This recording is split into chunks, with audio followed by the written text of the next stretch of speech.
this took off in like a very grassroots way. Yeah. And he started hearing about it and he kind of was bothered. And then he did a late night show and they said, hey, we invited those guys that started the Six Degrees with Kevin Bacon. Yeah. They want to come in and say hi to you. And he just wanted to like, you know, die. And I think that's the kind of the human quality I think that Kevin demonstrates that everyone has, right? Imposter syndrome and, you know, what are people really thinking of them? He founded this organization as a way to create more awareness for all of the local nonprofits across the United States that are often overlooked. Nonprofits are fighting some of the world's greatest issues, critical causes, and they're expected to do it on a shoestring budget. The reality is like a really large amount of nonprofits are, you know, don't survive the first 5 years. They think, oh, there's a credibility here, especially when it's a celebrity like Kevin, someone that is really adored, you know, pretty neutral, right? Well-liked. He has kind of a generational appeal, you know, multi-generational appeals. But you can pool these resources together and help with a storyline that really raises the awareness of all of your organizations at once.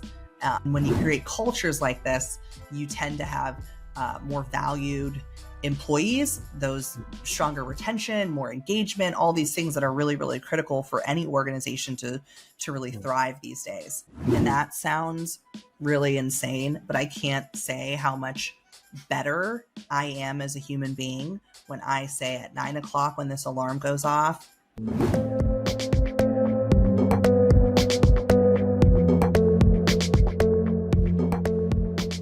Just before we get started, if you're enjoying the podcast, can you please make sure you subscribe or follow my channel? This helps me out tremendously. Welcome to the Fail Wisdom Podcast. Great to have you on.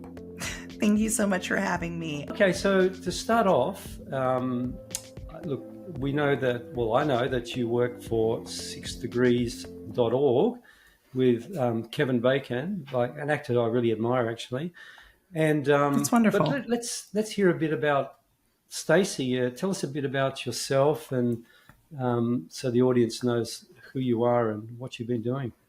Absolutely. So I grew up in Southern California and moved to the East Coast right outside of Washington, D.C. about 11 years ago.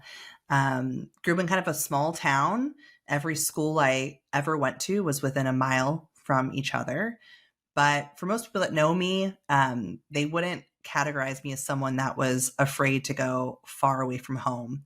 But I took sort of a leap of faith in my mid-20s and came to the East Coast where I only knew one person. And I started building a new life here.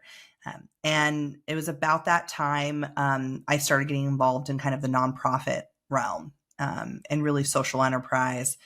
Before that, I had built a career in sales and business development, which I absolutely loved, and started kind of sitting on boards, sitting on executive committees for the chamber and getting involved with kind of event planning and helping to raise a profile for local organizations that I really cared about. And I found that it just kind of really filled me up. And then I eventually decided to take a big leap of faith and pivot to the nonprofit world. Yeah, it's a world that I really like and admire. You know, the whole nonprofit, and there's nonprofit, and then there's social enterprise, and it's interesting because quite a few social enterprise, they choose to go down that path because with nonprofit, sometimes it's difficult to constantly get more funding. But I guess in the case of 6degrees.org, would you say that having a big celebrity like Kevin Bacon helps to bring that funding in, rather than if you did not have that celebrity? Yeah, I think that sometimes it can actually be more of a deterrent for some funding, because when you have a celebrity, the idea is, well, there's a celebrity that founded this, but not to be confused with a personal foundation. This isn't a foundation or his family's foundation. We're a public 501c3. And really, he founded this organization as a way to create more awareness for all of the local nonprofits across the United States that are often overlooked because they don't have big marketing budgets or a celebrity that is an ambassador for them pointing a light on the work that they're doing. Yeah. So a lot of what we do is trying to get people to understand the importance of media attention and marketing. And nonprofits are fighting some of the world's greatest issues, critical causes, and they're expected to do it on a shoestring budget. Mm-hmm. And we would never say to, the Coca-Colas and, Apples of the world that they have to spend X percent on marketing in order to validate how much revenue they're bringing in and, and what they're giving back or pouring into communities. We don't look at it the same way.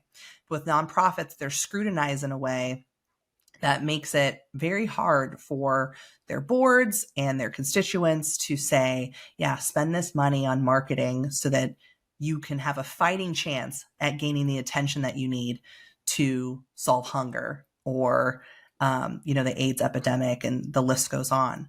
So our work is really supported by Kevin in a really profound way. But I would say not every celebrity is cut the same. And Kevin really does care about this work. He has his acting, he has his music career, and he has 6 degrees. And everyone that works closely with him knows that these 3 causes have really equal importance to him. And so that has helped us tremendously because he will show up and highlight the impact that we're making and the work that we're doing. And he will issue, invitations really for people to join us in that.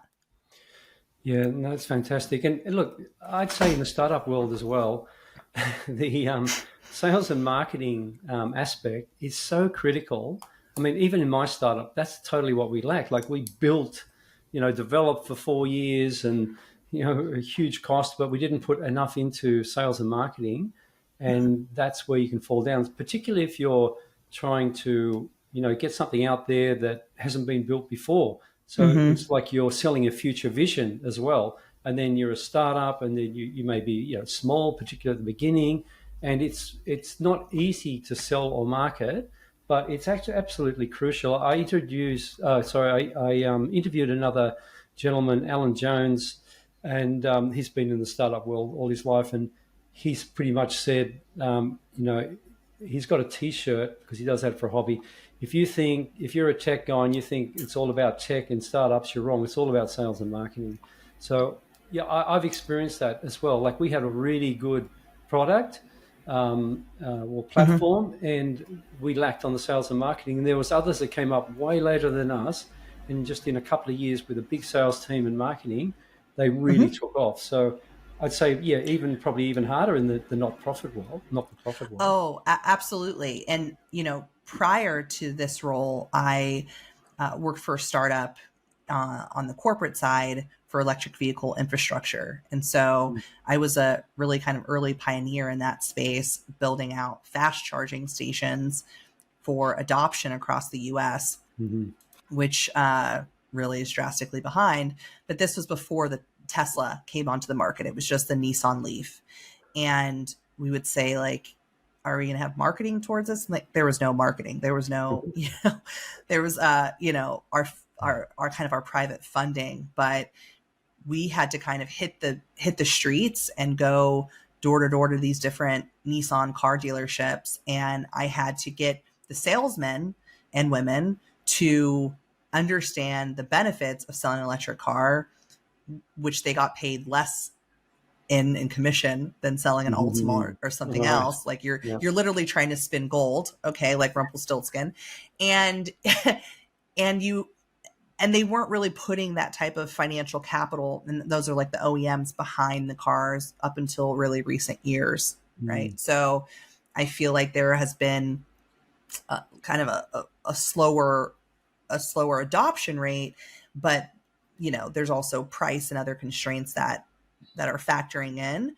But I think definitely it's because there was the marketing was coming from people that were ill-equipped and not given the tools that they really needed to talk about this new technology. And could you imagine selling a new technology to someone that is, and I say this nicely, like an uber nerd. Okay. Like early adopters of electric vehicles are some of the nerdiest folks ever. And I say that because I was one of them and I get it. But, they would go into a car dealership to ask a question just to really show about how much they knew about electric cars and the technology. And these poor people that were just trying to sell a car, to make their quota for the month, just couldn't be bothered. They just, it was like a deterrent, So no, marketing is so important. Training, education, and all of that is marketing, right? And you need to be, especially in the nonprofit world, you need to be given a leg up so that you can fight for the same finite amount of people that are looking at these major brands. You need to take those eyeballs to get them to look at you. Can you give us an example of an organization that you've worked with that was struggling, and then what your 6 Degrees did, how they came in, what they did, and how that turned things around, for example? It's a really good question. So a lot of work, like we say, is around the amplification model of what we do. And a lot of the things that we hear are real anecdotal, right? But then you see the impacts from what comes long term, right? And over the period of time that you've worked with them. So we worked with an organization called Why Hunger, and this was in 2020. Which was obviously a tough year for people around the entire world. Yeah. But we decided to do a music benefit on television to raise money for racial justice and food justice. And this is like an all-time critical high in terms of the need of people accessing food because everyone was out of work and unemployed or couldn't work and these sorts of things. And we ended up raising a little over $7 million. It's not like it was that easy. It was one of the most difficult planning and pulling in different stakeholders and getting these major corporations to come in and fund what was this project for really awareness around these causes, and then to help fund them for the next couple of years, because it was a couple-year grant cycle. But that organization, who already had some great visibility, they definitely grew in size. They kind of not shifted their mission, but they started really focusing on the racial justice components around food justice and really going heavy there and thinking about how they can help the most impacted communities that they serve around the world when it comes to food justice. And I think it really helped them tailor this really unique path in a space where there are a lot of hunger facing organizations, right? There's a lot of organizations that are vying for that same funding. And it's really, I think, helped them carve out a special space and given them just incredible visibility as they've continued to expand and do a great work. Another organization we worked with more recently was an organization out of Philadelphia called Rock to the Future. And they're an incredible organization that does a whole lot with, very limited means. And we decided to make a music video with them where we use their students who all learn how to play music and kind of be in rock bands and things like that. And it's a deterrent for reducing gun violence because Philadelphia is one of the highest gun violence, crime areas, especially in terms of youth and protecting youth. And through that partnership and that visibility, they got invited on Kelly Clarkson. They received a grant through a program tangentially around Taylor Swift. These are just like incredible stages and opportunities so that people far outside of Philadelphia can see their work. And what we think is so beautiful about Rock to the Future is like their ability to really replicate this model in other cities. People can kind of see how they're working with the youth, how they're creating these after school programs that really are kind of like second families for a lot of these young people, where they say things like, I feel like I'm cared about, like I'm seen, like they care about how I'm doing. They check in on my well-being It's not just about homework, right? Mm-hmm. And we know that that's so critical for young people to have those additional adults in their lives to show that they care. So being able to platform an organization like that, we believe that it will continue to have tremendous, feedback for them. And a lot of what we do, we try to make it evergreen so that they have this kind of music video and this behind the scenes making of, where we talk about their work and we highlight the students and we really put a mic in front of them along with, Kevin Bacon to help further amplify their work. And it's something that they can point back to for years to come when they're looking to new donors and they're looking to, new board members, and to increase that capacity. And it's not to say that their work doesn't stand on its own, but the celebrity effect is it's a strange thing, right? I think that when people see that, they think, oh, there's a credibility here, especially when it's a celebrity like Kevin, someone that is really adored, pretty neutral, right? Well-liked. He has kind of a generational appeal, multi-generational appeal. So we love being able to do this because then we get to hear these stories about how they've continued to have these additional opportunities due to this, engagement with 6 Degrees. And then we continue to look at ways to partner with them down the road to support their mission and their growth. Yeah, that's great. That sort of evergreen approach is really important to keep going. And let's face it, like, young people don't have a lot of good role models at the moment, and going through like everything, just the pandemic and then social media, and then obviously over there, the gun violence is just horrendous. No, absolutely. I have a 2 and 4-year-old. And I think about that every day. Like, what are we setting them up for? And how can we make some systemic changes now so that it can get better? But I think young people are facing levels of mental health decline like we have never seen in young people. And it's completely understandable. But I think those are the stories that we need to tell, because it's really easy to kind of turn a cheek to it. You almost get numb to things like you brought up, that like the gun violence. They happen so often in the States that you're like, oh yeah, it happened again. But I sat on a panel with Mark Barden, who is the founder of Sandy Hook Promise. And his son, unfortunately, was killed that day. And he has gone on to save a lot of lives with Sandy Hook Promise, deter suicide attempts as well as mass shootings. And I thought about it when I was sitting on this panel with him. Like, every time there's a mass shooting, how re-triggering that is for him as a parent, and then all of those survivors walking around thinking that, of course, this will be the last time this ever happened, right? It's so horrific, and we can't stop it. But I think creating these stories are really powerful. I think stories do have the ability to change the world, but I think they need to be ever present. And I think that we need to have a better pulse on what we put in our media. And if media is not going to shine a light the way it needs to, then nonprofits and other types of change makers need to really ensure that they're creating stories and getting them front of mind. Yeah. Stories are so important, isn't it? I mean, we tell stories all day, so it's the way you tell them and what stories you tell, and that's what people remember. Even my background as a teacher, in a classroom, students will remember stories. The rest, goes in one ear, comes out the other. It's so true. It's so true. Yeah, absolutely. Yeah.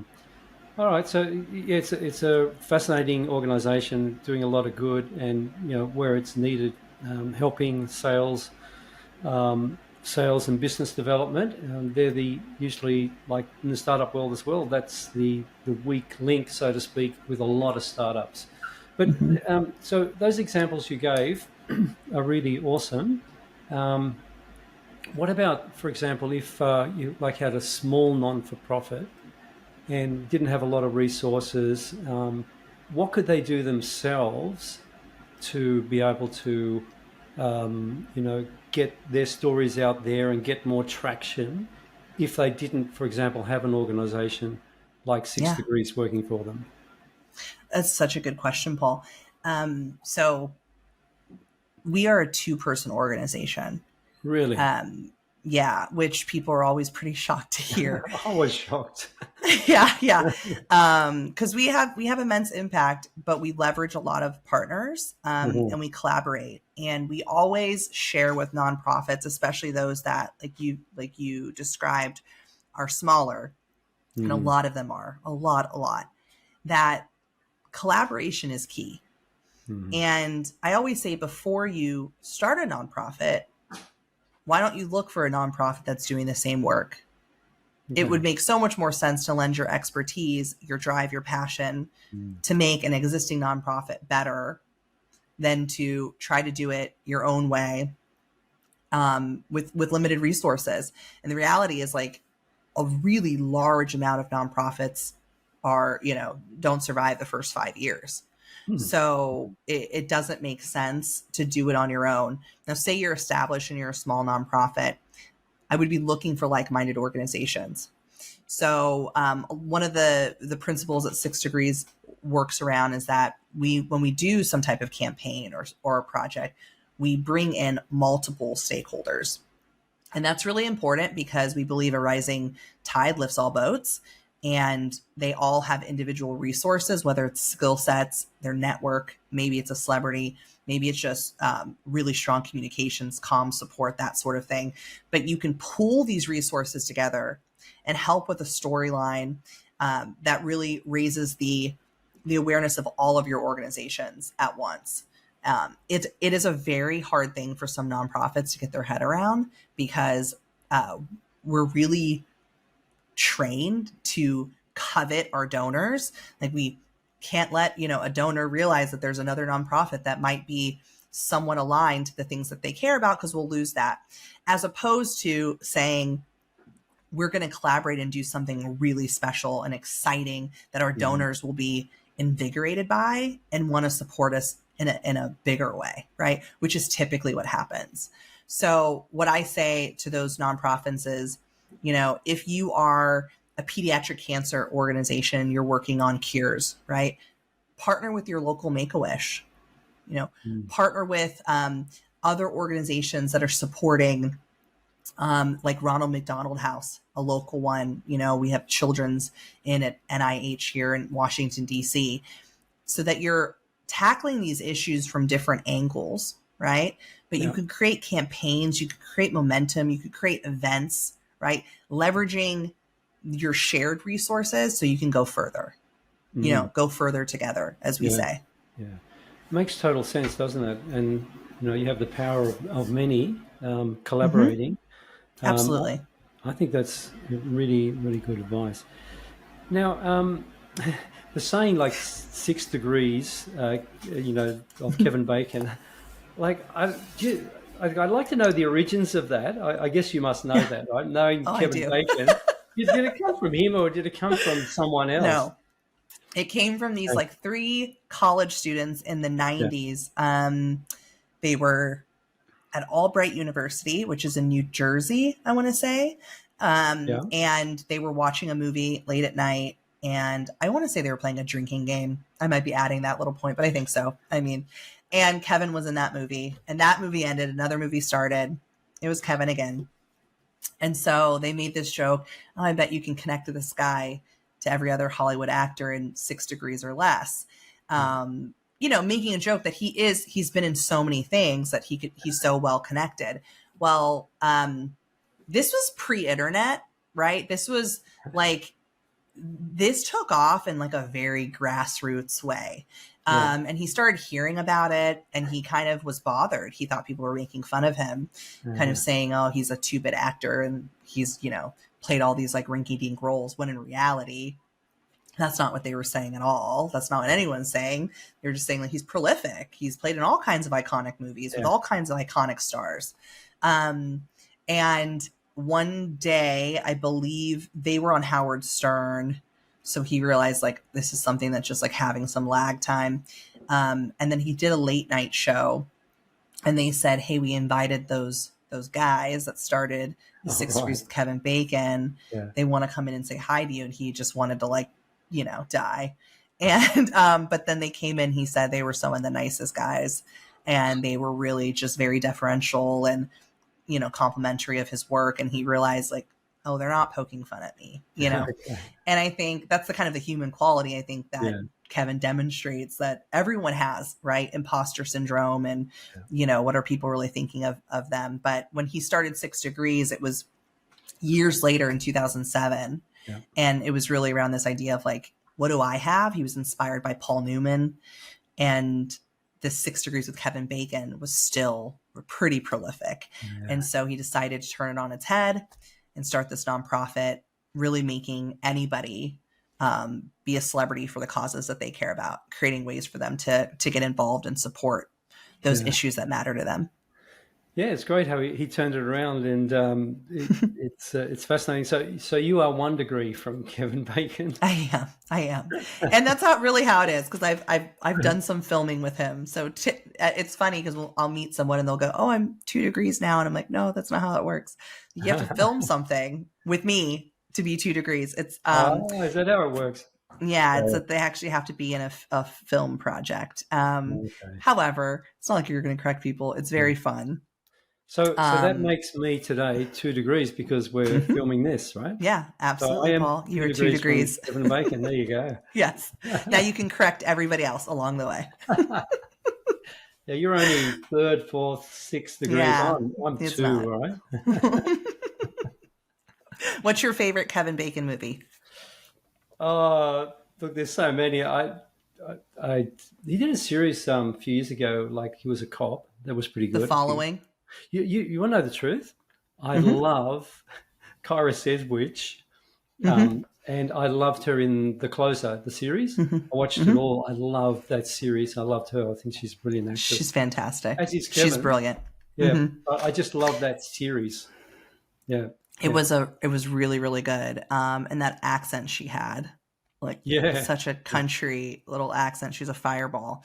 That was my mom's favorite as well. She was so many people loved her in The Closer. Kevin's had a couple really good running shows that I loved him in The Following. It was like a serial killer show, and then City on a Hill in Boston was also a really good that's one. The one I was talking about. That was very good. He's got all the early movies, Footloose and all, like, very famous for that, of course, and all that early stuff. Yeah. So that's awesome. All right. Well, I've heard also that you've co-created and produced TEDx Tyson's. Can you tell us a bit about that and what drove you to start this initiative and what lessons you learned from that? Yeah. So I started TEDx Tyson's with a couple co-founders back in 2015. I was sitting on a chamber board at the time. We were kind of having a meetup. And one of my friends said, "Oh, I just came from a TED event and I learned so much and it was incredible." I'm like, "Oh, I love TED." I mean, this is what TED was, just everything. We were just, watching them on streaming. And he said, "Why don't we start one?" And I was in that mode of my life where I just said yes. I said yes, and I figured it out later. You can do that before kids. Sounds like a startup. Yeah, right? Figure it out later as you go every day. And you're figuring it out later. And we figured it out. But that first year that we did these talks, I mean, people walked away and it was like, we knew we landed on something special. The connection between the speakers and the audience and the talks that were given, and we had started this community that everyone just wanted to be a part of. Everyone wanted to volunteer and support and give back to, and it just snowballed from there. But we had some talks in that very first year that have eclipsed 10 million views, and I just look back at it and they were so badly produced. When I think about it, it was like, it looked like a classroom setting.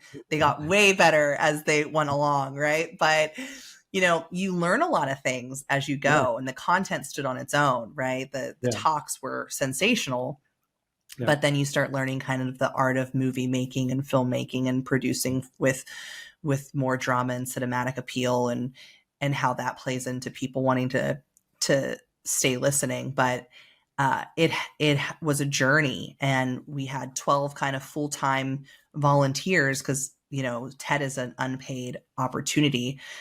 But day of, we had something like 50 that we would have working to kind of put these things on. And they are really, really big, exciting energizing events. But the thing that I loved most is the people that you get to meet. I got to work with, you know, neuroscientists and, researchers of dung beetles and kids that were running for cancer awareness at 8 years old, and everything in between, and people that you wouldn't typically be exposed to on a daily basis. And so creating ways to convene people, especially in like an entrepreneurship journey, is so important, because you really do start building that network and learning from people along the way. And I can't tell you the amount of people from those relationships that I built that I tapped years later, and was able to ask them for something, and they happily obliged, right? Because those relationships were established. Yeah, it's interesting, and like even in the startup world, the network relationships are just so important. I interviewed one of the founders of Twitter. His nickname's Rabble, and he was saying, in Silicon Valley, it's all about who you know. It's all about who you know, your networks, and then people start trusting you. And networks are so important.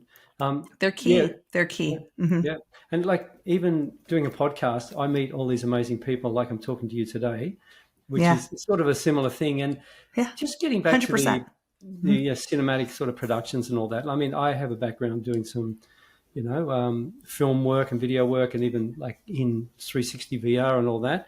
And like it's important, but like in movies today, I think a lot of them go too far, and then they don't have a story. Like a simple story for me is better than all these massive. I think I was talking about a movie yesterday. I haven't seen it yet, The Fall Guy, which was filmed here in Sydney.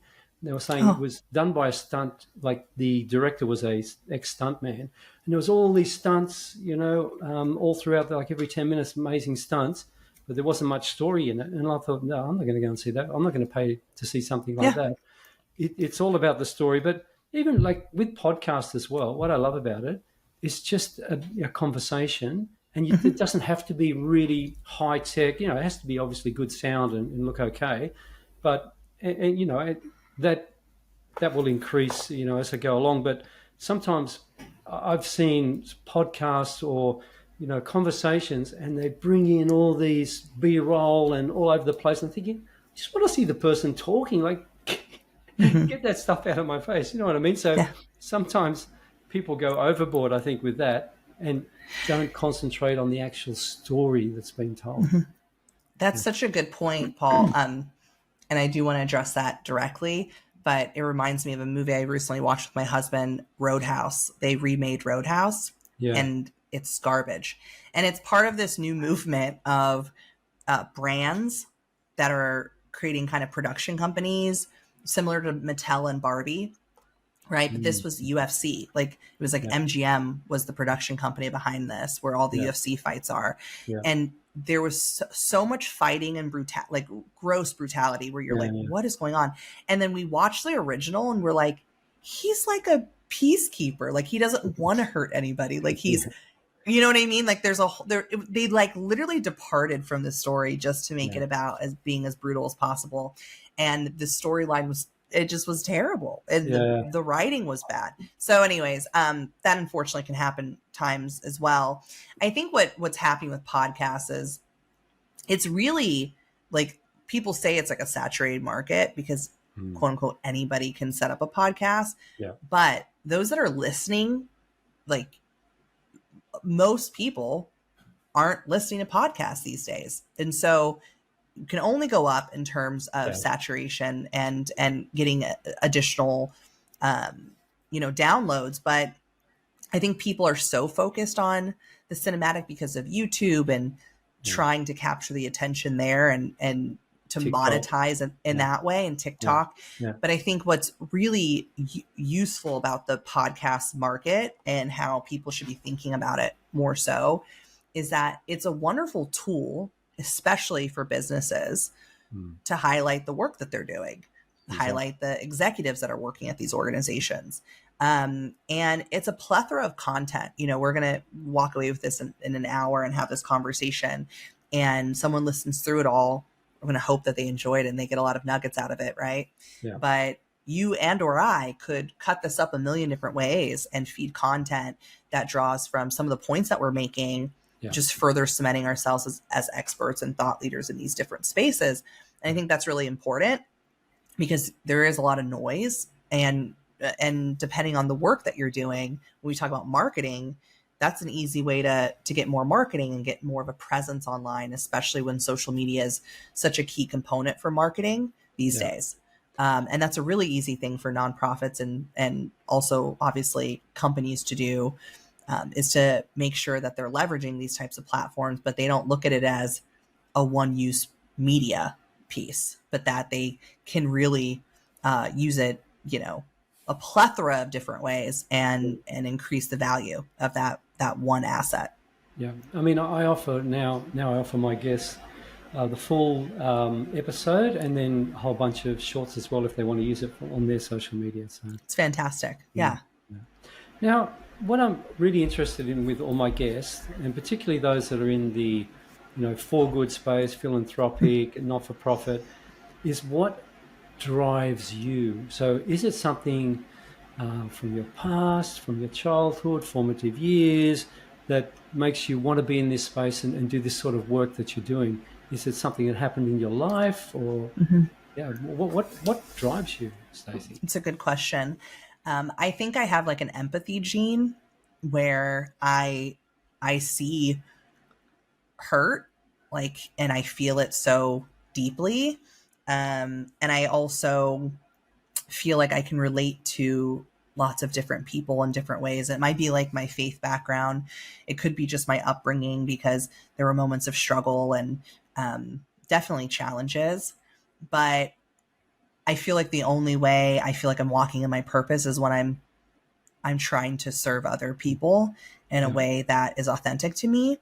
And that's not to say tap on the back. Sometimes I wish I could turn it off because quite frankly, it can be exhausting and sometimes debilitating because we have a lot of brokenness in our world. But I definitely think I saw a lot growing up that maybe a lot of young people don't always experience. But I think more and more we find that they do because with technology and our phones, we're pretty up close and personal with challenges, everyday challenges that are happening, and challenges, to put it mildly. But I think that for me, acting on what I could do in my little corner of the world was good for my mental health, right? It helped me feel empowered. And like I could continue to go after my dreams and do the things that really made me happy, but I wouldn't have been able to do that if I wasn't also spending time really supporting others. Like they just go hand in hand. I think I'm just wired that way. Yeah, it's interesting, and having that empathy is really important. Years ago, I practiced natural medicine, and we did a counselling course. And they were saying, yes, you have to, have that empathy for the person that's in front of you, but you have to be grounded as well, because then it gets exhausting. So you need to be grounded, like the earth is under me, so to speak, and I'm here. It's solid, and yes, otherwise, absolutely. Yeah. It can sweep you away in it, quite frankly. During 2020, it was a little bit like that. I think that it was a really hard time for most people. And I think if you're a Black person in this country, it was extremely difficult. And so I had to turn some things off because, that type of pain, kind of digesting it all the time, can really proliferate into anger and resentment and bitterness. And so you have to have different tools in your arsenal. And this is for anybody, that's dealing with anything traumatic, that you can't just let it sit. You have to process it, find a way to process it, and then find a way to take it and do something good with it, because then you don't let it own you. And I think that's really important, especially for leaders and those that are trying to build company cultures that are strong and resilient. You have to recognize that everybody that works with you or for you has a life that they are dealing with things that you have no idea. And so walking into a space every day with that level of at least awareness that if someone is not as peppy as they are or responsive as they typically are, to give people some grace and space, right? Because we don't know what they're walking through. And when you create cultures like this, you tend to have more valued employees, those stronger retention, more engagement, all these things that are really, really critical for any organization to really thrive these days. But often we don't make space for people and all of the stuff that they bring with them to work. And we have to do a better job of that and making it okay when people are not okay. Yeah, totally agree. And people's mental health is really important. And that having that culture, like we had my co-founder and I had a really nice culture because we both came from an organization where there was a lot of bullying going on. So it was really important for us to have that really nice culture. And we had such dedicated employees. They'd do anything for you just because you look after them and and you respect them. And that's it seems really, so small, but it goes so far, right, Paul? It just absolutely. The loyalty that you get on the other side is just so important. I've worked in organizations where the cultures were really, really toxic, but like my little team was like a utopia, and it wasn't. I was doing a lot of shielding from the garbage all around us, but it was like a different company within it. And so I do think that even when you're in cultures where you don't have as much control to the powers that be, you can ensure that your department or your little corner of it is marching to a healthier tune for sure. Yeah, absolutely. And it always comes down from the top, you have someone really good at the top, then usually the whole organization has a good culture. And the opposite as well. Absolutely. Anything else you do personally just to maintain your mental health? Because like in the startup world, it's a hard road and lots of ups and downs, and maintaining our mental health is really important. So any other tips you have? I think you've given some good ones, but anything else you do personally that helps you to stay healthy, to stay Listen, Paul, when I'm at my best, I have a bedtime routine. And that sounds really insane, but I can't say how much better I am as a human being when I say at 9 o'clock when this alarm goes off. It's like I brush my teeth, I wash my face, I put my face cream on, I get it, like there's no TV, I grab a book, I read, I journal, I fall asleep. It's something about having the same type of routine all the time with the same cutoff of your day that really allows you to reset. People always push sleep, especially when they're burning and they're trying to work really hard towards a goal. Sleep is the first thing that they push. And that's how our body repairs. Like we have to sleep. It's so critical. And then when I wake up in the morning, it's not going to my phone first thing. So like that's when I'm at my best. It's my phone is away from my bed. I'm actually using an alarm. I'm going to sleep early. I'm waking up early.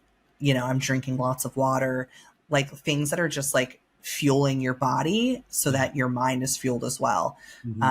Can't be overstated. Yeah, that's really good advice. And there's so much research now on sleep as well. Absolutely, so critical, so vital. So to finish off, Stacy, what's next for you? So we're really excited, actually. I will be doing a TED talk. So I'm going to be doing TEDx Fargo myself. So I'm going to step from the other side of the curtain and share my own talk about how to actually really lean into our empathy and how to show up in this world to build better communities. So I'm very excited about that. And 6 Degrees is, building these resource kits across the country. It's Footloose's 40th anniversary. So we're building 40,000 resource kits for communities in need. And they're filled with hygiene items of comfort, a lot of really, really important resources to show people that they're cared for, they're loved, and someone is rooting for them in their corner. So we're continuing that initiative. And we're also helping nonprofits right now with podcasts themselves. And that's a really important initiative, helping nonprofits that have very limited resources and means create an evergreen product that talks about the work that they do, the impact that they do, highlighting those that support them, those that work with them, their volunteers, so that people can really see and peel back the curtain and into the impact that they're making, and hopefully lean in and support them. So I'm really excited about what's up ahead for us and how we're going to better serve our nonprofit network partners. Yeah, that's wonderful. And it's so great to talk to somebody that's really doing so much and creating change in the world and helping others that are in need, and all the wonderful work that you are doing. It must be really satisfying as well. And I really commend the organization and yourself, and hope that and I'm sure it will continue to grow and, do It's our hope. help so many more people that need so much help at the moment. I appreciate that, Paul. Thank you. Yeah. Thank Thank you. you for all your wisdom. I'm sure this will be fantastic for early stage startup founders and entrepreneurs. Great advice, and keep doing the wonderful work that you're doing. And thank you for being on the show. Thank you, Paul. I'm so happy to be here.